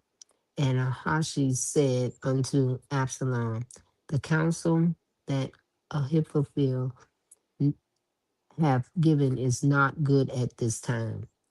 For said Hashi, thou knowest thy father and his men, that they be mighty men, and they be chaffed in their minds as a bear robbed of his whips in the field. And thy father is a man of war, and will not lodge with the people. Behold, he is hid now in some pit or in some other place, and it will come to pass, when some of them be overthrown at the first, that whosoever heareth it will say, there is a slaughter among the people that follow Absalom. Verse 10. And he said, and he also that is valiant, whose heart is as the heart of a lion, shall utterly melt. For all Israel knoweth that thy father is a mighty man, and they which be with him are valiant men. Therefore I counsel that all Israel be generally gathered unto thee from Dan even to Beersheba as the sand that is by the sea for multitude, and that thou go to battle in thine own person. So shall we come upon him in some place where he shall be found, and we will light upon him as the dew falleth on the ground. And of him and all the men that are with him there shall not be left so much as one. Moreover, if he be gotten into his city, then shall all Israel bring ropes to that city, and we will draw it into the river until there be not one small stone found there. And Absalom and all the men of Israel said, the counsel of Hashi the archetype is better than the counsel of Ahithophel, for the Lord had appointed to defeat the good counsel of Ahithophel to the intent that the Lord might bring evil upon Absalom. Verse 15. Then said Ahashi unto Zadok and to Abiathar the priest, thus and thus did Ahithophel counsel Absalom and the elders of Israel, and thus have I counseled. Now therefore send quickly and tell David, saying, lodge not this night in the plains of the wilderness, but speedily pass over, lest the king be swallowed up and all the people that are with him. Now Jonathan and Aminas stayed to Engilgal, for they might not be seen to come into the city. And a witch went and told them, and they went and told King David. Nevertheless, a lad saw them and told Absalom, but they went both of them away quickly and came to a man's house in Barim, which had a well in his court, whither they went down. And the woman took and spread a covering over the well's mouth and spread ground corn therein, and the thing was not known. And when Absalom's servants came to the woman to the house, they said, where is Amaz and Jonathan? And the woman said unto them, they be gone over the brook of water. And when they had sought and could not find them, they returned to Jerusalem. And it came to pass after they were departed that they came up out of the well and went and told King David and said unto David, arise and pass quickly over the water, for thus have Ahithophel counseled against you. Then David arose and all the people that were with him, and they passed over Jordan by the morning light. That there like not one of them that was not gone over Jordan. And when Ahithophel saw that his counsel was not followed, he saddled his ass and arose and gat him home to his house, to his sitting, and put his household in order, and hanged himself and died, and was buried in the sepulchre of his father. Then David came to Mahanaim, and Absalom passed over Jordan, and he and all the men of Israel with him. And Absalom made Amasa captain of the host instead of Joab, which Amasa was a man's son whose name was Ithra, an Israelite that went into Abigail, the daughter of Nash, sister of Zariah, Joab's mother. So Israel and Absalom pitched in the land of Gilad. And it came to pass when David was come to Mahanaim that Shobah, the son of Nahash of Reba of the children of Ammon, and Machir, the son of Amil of Lodebar, and Barzillai, the Gileadite of Roglim, brought beds and basins and earthen vessels and wheat and barley and flour and parched corn and beans and lentils and parched pulse and honey and butter and sheep and cheese of kine for David and for the people that were with him to eat. For they said, the people is hungry and weary and thirsty in the wilderness. That was 2 Samuel chapter 17. Okay, you got anything?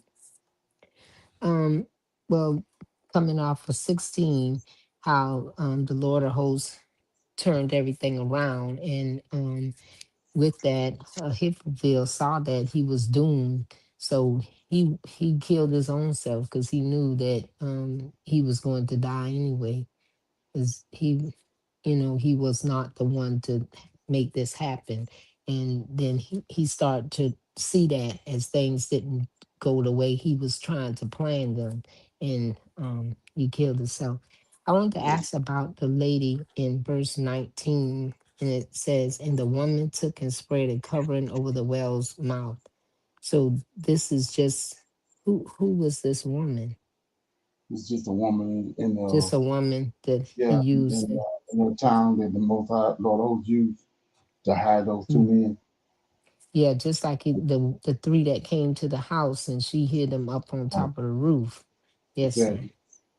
Okay, well, he was Yeah. just using all of these people throughout this venture that was happening here. And it looked like it was going one way, but then the Lord of hosts turned it around and made it go another way.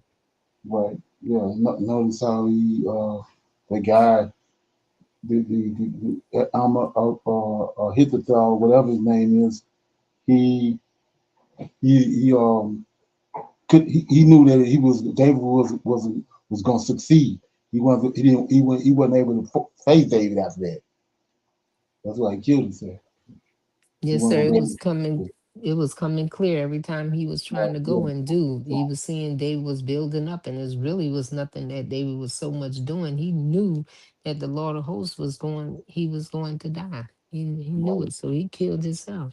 Right. Like it says, he went and got his house in order first. And Yes, then sir. he killed himself. And then the other thing was, notice what in 28, they doing this the Lord of hosts doing this for David. Notice how with Abigail, when the Abigail husband wouldn't give him the provisions that he needed, then he put it upon Abigail mind, and Abigail bought him everything he needed. The same right here, 28. This guy Borelli, the Gittite, says he brought beds, basins, earthen vessels, wheat, barley, flour, parched corn, beans, lentils, parched pulse, and honey and butter and sheep and cheese of king for David and for the people that were with him to eat. For they said the people is hungry and the weary and thirsty in the wilderness. So that's the Most High, all the hosts providing for David. Like I said, it's no different than what he did with Abigail. Okay. You want to read 18 and 19, AJ?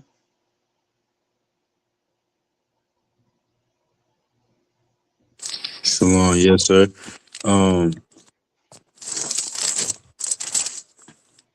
Second Samuel. So it says, and David numbered the people that were with him and set captains of thousands and captains of hundreds over them. And David sent forth a third of the people under the hand of Joab, and the third part under the hand of Abishai, the son of Zeruiah, Joab's brother, and the third part under the hand of Ittai the Gittite. And the king said unto the people, I will surely go forth with you myself also. But the people answered, Thou shalt not go forth, for if we flee away, they will not care for us, neither if half of us die, will they care for us. But now thou art worth 10,000 of us. Therefore now it is better that thou succor us out of the city. And the king said unto them, What seemeth you best I will do. And the king stood by the gate side, and all the people came by the hundreds and by thousands. And the king commanded Joab and Abishai and Ittai, saying, Deal gently for my sake with the young man, even with Absalom. And all the people heard the king gave all the captains charge concerning Absalom. So the people went out into the field against Israel, and the battle was in the wood of Ephraim, excuse me, where the people of Israel were slain before the service of David. And there was a great slaughter that day of 20,000 men, for the battle was scattered over the face of all the country, and the wood devoured more people that day than the sword devoured. And Absalom met the servants of David. And Absalom rode up on a mule, and the mule went under the thick boughs of a great oak, and his head caught hold of the oak, and he was taken up between the heaven and the earth, and the mule that was under him went away. And a certain man saw it, and it was told to Joab, excuse me, behold, I saw Absalom hanged in an oak tree. And Joab said unto the man that told him, and behold, thou sawest him, and why didst thou not smite him there to the ground? And I would have given thee 10 shekels of silver and a girdle. And the man said unto Joab, thou I should receive 1,000 shekels of silver in my hand. Yet would I not put forth my hand against the king's son. For in hearing the king charge thee and Abishai and Ittai, saying, beware that none touch the young man Absalom. Otherwise, I should have wrought falsehood against mine own life. For there is no matter hid from the king, and thou thyself wouldst have set thyself against me. Then said Joab, I may not tarry thus with thee. And he took 3 darts in his hand and thrust them through the heart of Absalom while he was yet alive in the midst of the oak. And 10, and 10 young men that bare Joab's armor compassed about and smote Absalom and slew him. And Joab blew the trumpet, and the people returned from pursuing after Israel. And Joab held back the people, and they took Absalom and cast him into a great pit in the wood, and laid a very great heap of stones upon him. And all Israel fled, every one to his tent. Now Absalom in his lifetime had taken and reared up himself a pillar, which is in the king's dale. For he said, I have no son to keep my name in remembrance. And he called the pillar after his own name. And it is called unto this day Absalom's place. Then said Ahamas, the son of Zadok, let me now run and bear the king's tidings, how the Lord hath avenged him of his enemies. And Joab said unto him, thou shalt not bear tidings this day, but thou shalt bear tidings another day. But this day thou shalt bear no tidings, because the king's son is dead. Then said Joab to Cushi, go tell the king, excuse me, then said Joab to Cushi, go tell the king what thou hast seen. And Cushi bowed himself unto Joab and ran. Then said Ahamas, the son of Zadok, yet again to Joab, but howsoever, let me, I pray thee, also run after Cushi. And Joab said, wherefore will thou run, my son, seeing that thou hast no tidings ready? But howsoever, said he, let me run. And he said unto him, run. Then Ahamas ran by the way of the plain and overran Cushi. And David sat between the 2 gates. And the watchman went up to the roof over the gate onto the wall and lifted up his eyes and looked, and behold, a man running alone. And the watchman cried and told the king, and the king said, if he be alone, there is tidings in his mouth. And he came apace and drew near. And the watchman saw another man running. And the watchman called unto the porter and said, behold, another man running alone. And the king said, he also bringeth tidings. And the watchman said, me thinketh the running of the foremost is like the running of Ahamas, the son of Zadok. And the king said, he is a good man and cometh with good tidings. And Ahamas called and said unto the king, all is well. And he fell down to the earth upon his face before the king and said, blessed be the Lord, thy king, which has delivered up the men that have their hand against my lord the king. And the king said, is the young man Absalom safe? And Ahamas answered, when Joab sent sent the king's servant and me thy servant. And I saw a great tumult, but I knew not what it was. And the king said unto him, Turn aside and stand there. And he turned aside and stood still. And behold, Cushi came, and Cushi said, Tidings, my lord the king, for the Lord hath avenged thee this day of all of them that rose up against thee. And the king said unto Cushi, Is the young man Absalom safe? And Cushi answered, The enemies of my lord, the king, and all that rise against thee to do thee hurt, be as that young man is. And the king was much moved, and went up into his chamber over the gate and wept. And as he went, thus he said, O my son, Absalom, my son Absalom, would God I had died for thee, O Absalom, my son, my son. And Shalom, that was 2 Samuel chapter 18. Yeah, we get out of that. Well, brother Leonard, even verse 33 kind of remind me like David saying he would have died for his son. And then but the in these other chapters, like David shows mercy like the Lord of hosts is one thing I was thinking when we was reading the other chapters. Like he spared Saul, he spared this dude Shimei. He told him to spare Absalom, but you know Absalom had what was coming for him. So to me, that reminds me of the Lord of Hosts, kind of the same thing. Well, right. You see that same spirit in Abraham. Right, yes, sir. You see the same spirit. Look what happened with Joseph, and after Joseph was in prison, and all that he wasn't fumbling with that. He moved on. He wasn't worrying about all the wickedness he seen people had done. He was steady focused and moving forward. You know, he kept moving. You know, you see it, all the men that Moses, same way. Remember when he came back from Egypt, when he got him back, when he sent him back to Egypt, he wasn't there trying to find the people that had done him wrong. He was all about the Most High business. He wasn't trying to deal with that. The Egyptian woman was kept trying to come up on him, but he had grown up and he had got spiritually strong. He wasn't looking at her, the way they were when they was younger. He was a whole different man. He's doing something different. And then you see that, and all these Israelite men, you see that in them, the ones the Most High dealing with. Okay.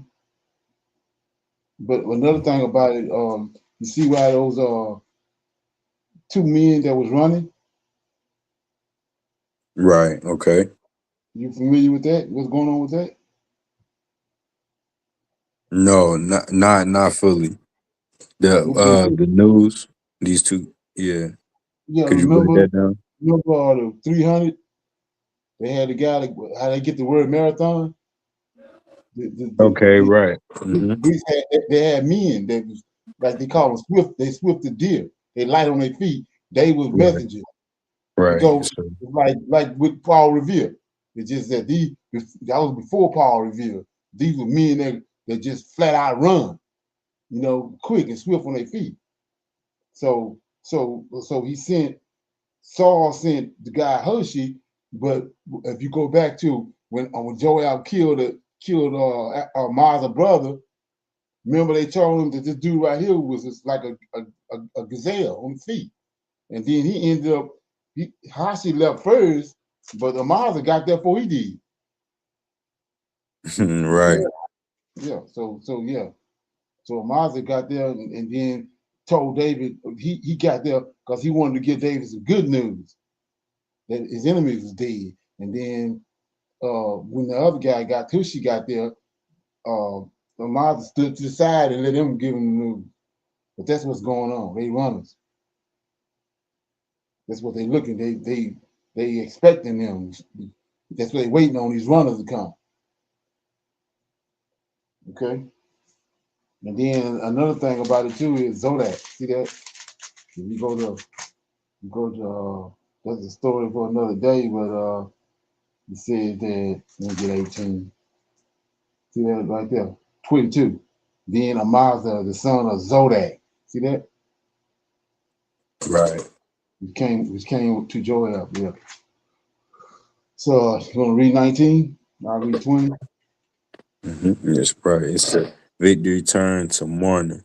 And it says, and it was told Joab, behold, the king weepeth and mourneth for Absalom. And the victory that day was turned into mourning unto all the people, for the people heard say that day how the king was grieved for his son. And the people got them by stealth that day into the city, as Yeah, people being. I want to inject Right. something before we keep going. So you Mhm. saw what Joab did, right? David told him not to don't do nothing to Absalom. Joab killed him anyway, right? Right. So that's what I was telling you about when David died, was getting ready to die. Uh, uh, Solomon had to straighten out all the blood that had been shed in David's house. Joab killed Absalom right here, so he got to deal with Absalom in order for Solomon to come in right. He got to clean up all the blood that was in David's house.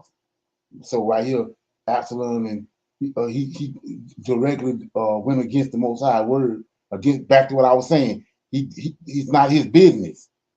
He didn't win against. He want Absalom dead, but it ain't none of his business. David told him, don't do nothing to Absalom. But he killed him anyway, and then he told the two runners not to say nothing to David about it. Now, can you start over again and read that? 1901. Right, sir. And it says, and it was told Joab, behold, the king weepeth and mourneth for Absalom. Well, he And don't the care. victory. All right, Because what he done. Keep going. And the victory that day was turned into Ain't none mourning of his business. onto all the people. For the people say that heard say that day how the king was grieved for his son, and the people got them by stealth that day into the city, as people being ashamed, still away when they flee in battle. But the king covered his face, and the king cried with a loud voice, O my son Absalom, excuse me, O Absalom, my son, my son. And Joab came into the house to the king and said, Thou hast shamed this day the faces of all thy servants, which this day have saved thy life, and the lives of thy sons, and of thy daughters, and the lives of thy wives, and the lives of thy concubines. See that? In that, It's not his business. right, He got shit to say. It ain't none of his business. Keep going. sir, and he said, in in that thou lovest thine enemies and hatest thy friends, for thou hast declared this day that thou regardest neither princes nor servants. For this day I perceive that if Absalom had lived and all we had died this day, then it had pleased thee well.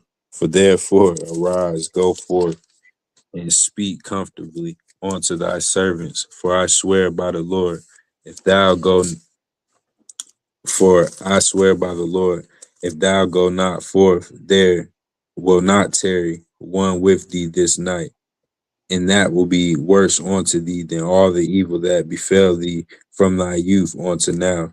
Then the king arose and sat in the gate, and they told unto all the people, saying, Behold, the king doeth sit in the gate. And all the people came before the king, and Israel fled, every man to his tent. Okay, in 7, is that true what he said in 7? What Joab said? You got to see this. Now, therefore, arise, go forth, speak. This Joab talking to David. First of all, like I said, remember, he ain't got shit to say, but he talking. He says, now, therefore, arise, go forth, and speak comfortably unto thy servants, for I swear by the Lord, if thou goest not, there will not tarry one with thee this night, and that will be worse unto thee than all the evil that befall thee from thy youth unto now. Is that true? Is all the people gonna not go with David? No, no, sir. He already got a whole damn 2 tribes following him everywhere he go. So Right. he don't know what he talking about. Okay, keep going. And all the people were at strife throughout all the tribes of Israel, saying, "The king saved us out of the hand of our enemies, and he delivered us out of the hand of the Philistines. And now he is fled out of the land of Absalom. And Absalom, whom we anointed over us, is dead in battle. Now therefore, why speak ye not a word of bringing the king back?" And King David sent to Zadok and to Abiathar the priests, saying, "Speak unto the elders of Judah, saying, Why are ye the last to bring the king back to his house, seeing the speech of all Israel is come to the king, even his house? Ye are my brethren, ye are my bones and my flesh. Wherefore then are ye the last to bring back the king? And say ye to Amasa, Art thou not of my bone and of my flesh? God do so to me, and more also, if thou be not captain of the host before continually in the room of Joab. And he bowed the heart of all the men of Judah, even as the heart of one man, so that they sent, sent this word unto the king: Return thou and all thy servants. So the king returned and came to Jordan, and Judah came to Gilgal, and Judah came to Gilgal to go to meet the king, to conduct the king over Jordan. And Shimei the son of Gera, a Benjamite, which was of Baharum, hasted and came down with the men of Judah to meet King David. And there were 1,000 men of Benjamin with him, and Ziba the servant of the house of Saul, and his 15 sons and his 20 servants with him. And they went over Jordan before the king, and there went over a ferry boat to carry over the king's household to do what he thought good. And Shimei, the son of Gera, fell down before the king as he was come over the Jordan, and said unto the king, Let not my lord impute iniquity unto me, neither do thou remember that which thy servant did perversely the day that my lord the king went out of Jerusalem, that the king should take it to his heart. For thy servant doeth know that I have sinned. Therefore, behold, I am come first this day of all the house of Joseph to go down to meet my lord the king. But Abishai the son of Zeruiah answered and said, Shall not Shimei be put to death for this, because he cursed the Lord's anointed?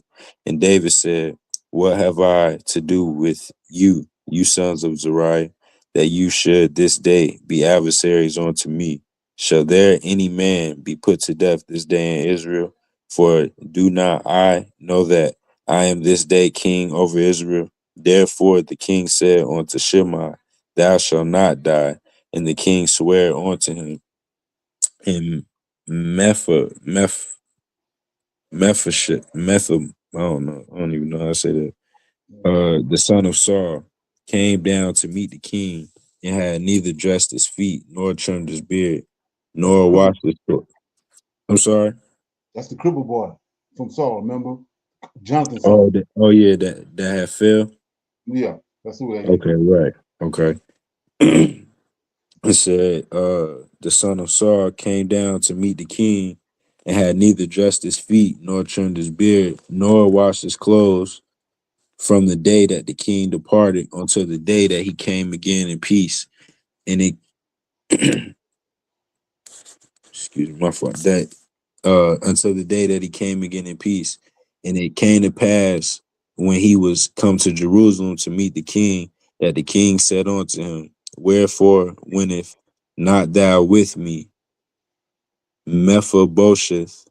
And he answered, My lord, O king, my servant deceived me. For thy servant said, I will saddle me an ass, that I may ride thereon, and go to the king, because my servant is lame. And he hath slandered thy servant unto my lord the king. But my lord the king is as an angel of God. Do therefore what is good in thine eyes. For all of my father's house were but dead men before the Lord my king. Yet didst thou set my servant among them, that did eat at thine own table. What right therefore have I yet to cry any more unto the king? And the king said unto him, why speakest thou any more of thy matters? I have said, thou and Ziba divide the land. And Mephibosheth said unto the king, Yea, let him take off, for as much as my lord the king is come again in peace unto his own house. And Barzillai the Gileadites came down from Ragalim and went over Jordan with the king to conduct him over Jordan. Now Barzillai was a very aged man, even 80 old, and he had provided the king of sustenance. Yes, sir. While he lay at Mahanaim, for he was a very great man. And the king said unto Barzillai, Come thou over with me, and I will feed thee with me in Jerusalem. And Barzillai said unto the king, How long have I to live that I should go up with the king unto Jerusalem? I am this day 80 old, and I can discern between good and evil. Can thy servant taste what I eat or what I drink? Can I hear any more the voice of singing men and singing women? Wherefore then should thy servant be yet a burden unto my lord the king? The servant will go a little way over the Jordan with the king. Why should the king recompense me with such reward? Let thy servant, I pray thee, turn back again, that I may die in mine own city and be buried by the cave of my father and of my mother. But behold, thy servant Chimham, let him go over with my lord the king, and do to him what shall seem good unto thee. And the king answered Chimham, shall go over with me, and I will do to him that which shall seem good unto thee, and whatsoever thou shalt require of me, that will I do for thee.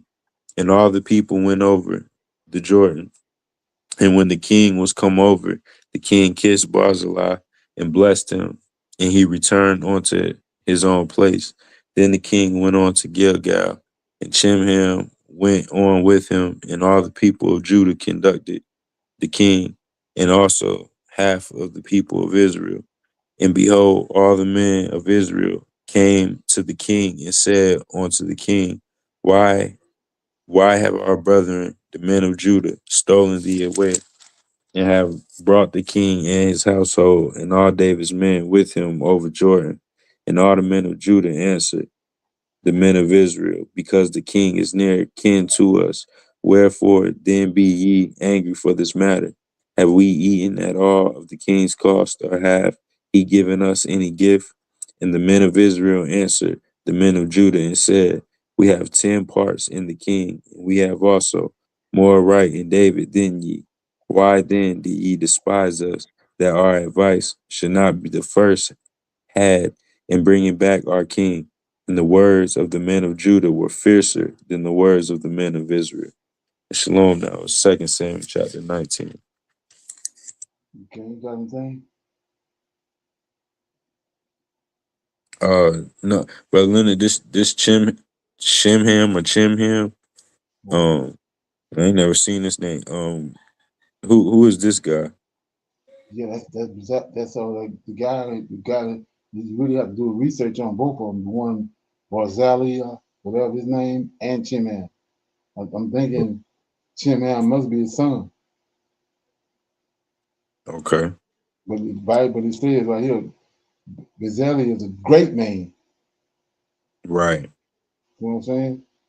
And then he just like Moses was. He said he's 8 years old, but he's still strong. Mm-hmm. And then notice at the end of that, like I said, how they took JC and talking about his bones, but it's David. He says in 42, all the men of Judah answered the men of Israel, because the king is near and the kin to us. They said that all the 12 tribes, right, is David is the king is part of all of them have a part of the king, right?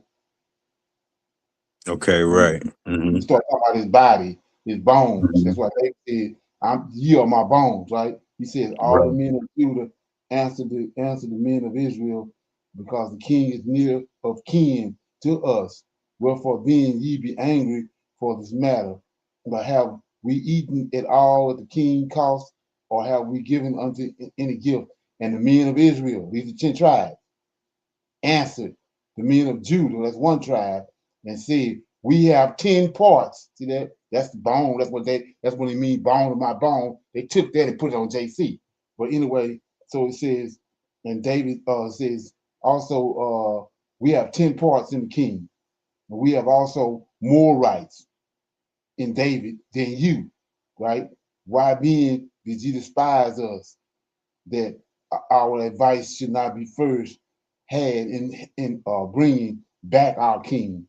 And the words of the men of Judah were fiercer than the words of the men of Israel. So same thing. Go to when he split the kingdom up, 10 parts, and David kept Judah and the children of Israel amongst him.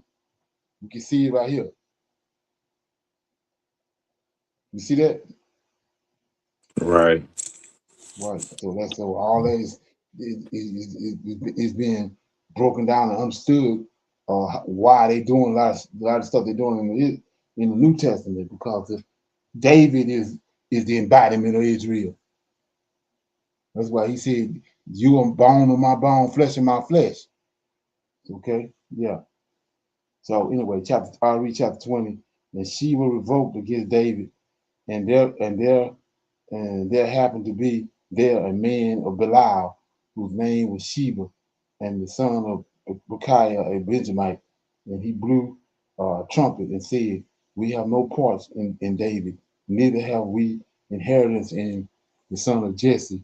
Every man to his tent, O Israel." So every man of Israel went up from after David and followed Sheba, the son of Bechiah. But the men of Judah cleave unto the king from Jordan even unto Jerusalem. So, like I said, so what Joel was talking about was, he don't know what the hell he's talking about. He got it misdiagnosed, talking about nobody's gonna follow David.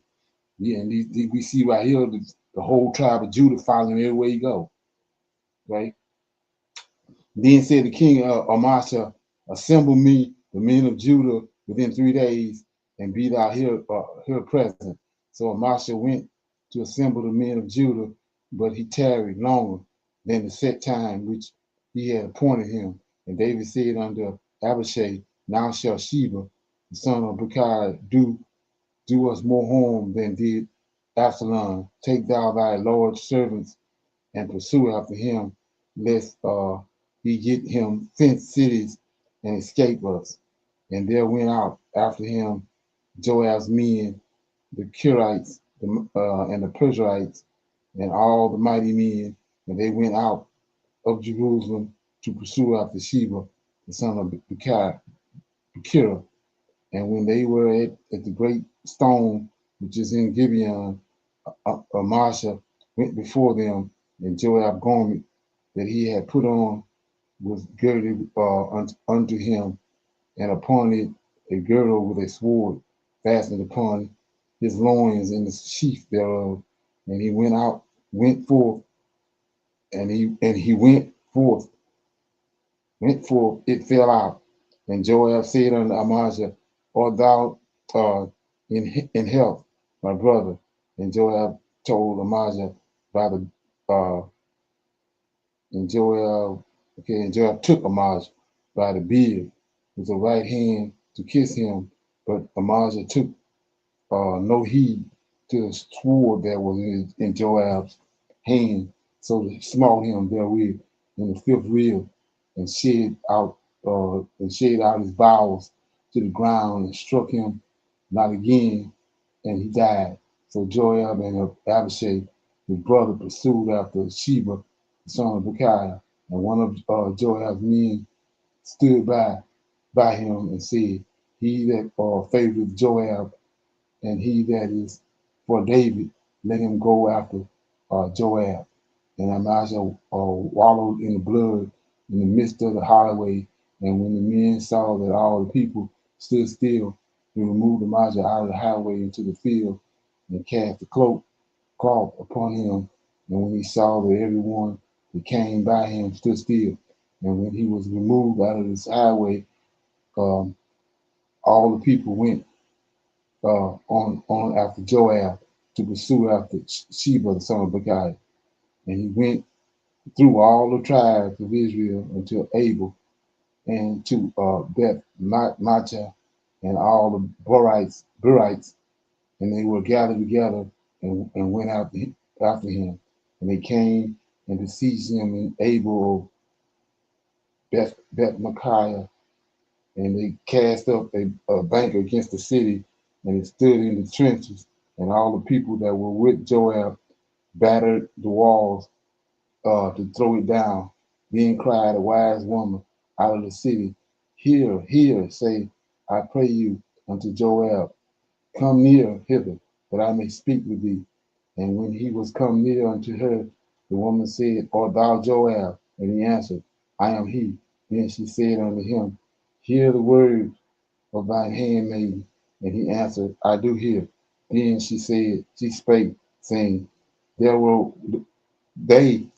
wont to speak in old times, saying, They shall surely ask counsel at Abel, and so they ended the matter. I am one of them that are peaceable and faithful in Israel. Thou seest to destroy a city and a mother in Israel. Why wilt thou swallow up the inheritance of the Lord? Joab answered and said, For be it far from me that I should swallow up or destroy. The matter is not so, but a man of Mount Ephraim, Sheba, the son of Bechiah, by name, hath lifted up his hand against King, even against David. Deliver him only, and I will depart from the city. And the woman said unto Joab, Behold, his head shall be thrown to thee over the wall. And then the woman went unto all the people in her wisdom, and they cut off the head of Sheba, son of Bechiah, and cast it out to Joab. And he blew a trumpet, and they retired from the city, every man to his tent. And Joab returned to Jerusalem unto the king. Okay.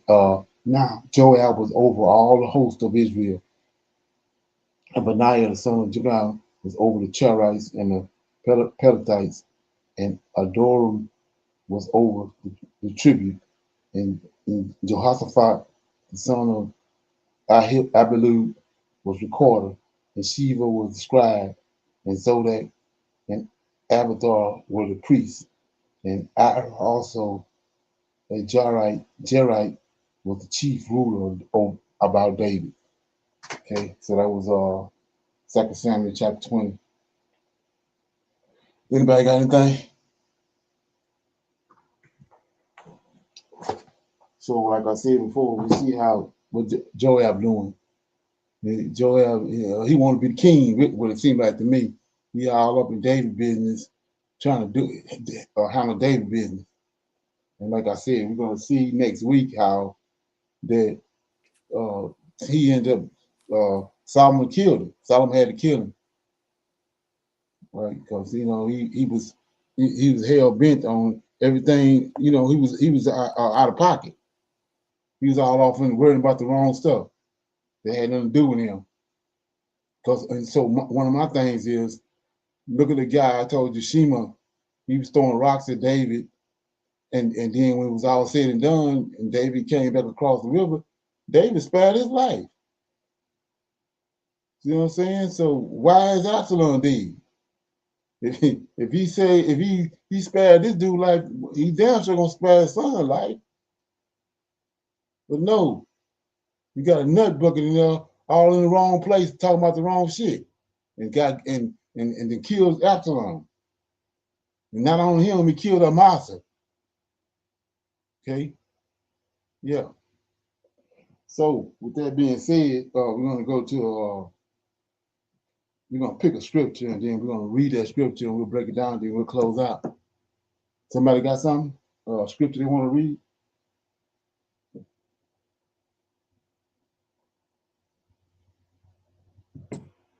Shalom, Brother Leonard. I'm gonna go back to 2 Samuel 19 and 27. Mm-hmm. And it says, and he hath slandered thy servant unto my lord the king. But my lord the king is as an angel of God. Mm-hmm. Do therefore what is good in thy eyes. Right. In David's eyes. Right. Not Joab eyes. Joab ain't got it. He told him. He told all the other mighty men that was with him. Y'all ain't got dangerous as you is. You ain't got nothing to do with this. It's over your pay grade. Okay? But Joab, he doing, he got something else going on. Okay? Yeah. So nobody else got anything else. We're gonna close out right there. And we have our Women's Advanced Bible Study tomorrow night. So if men can come in through YouTube, it's at 7 p.m. Central Time. So I'll see everybody tomorrow. And until then, I'm gonna say shalom, shalom, and another shalom. Shalom. Shalom, everyone. I highly recommend that you get this book and you read it because it's a must that you understand who God head is in the order that's in the Old Testament in Tanak, because it's not the same as in the New Testament. And when you read this and you get an understanding, then the scriptures open up and then you begin to understand. So I highly recommend that you get this book. It's the Elohim of Israel, and it's a breakdown on the word Elohim and who the God of Israel is and the Godhead.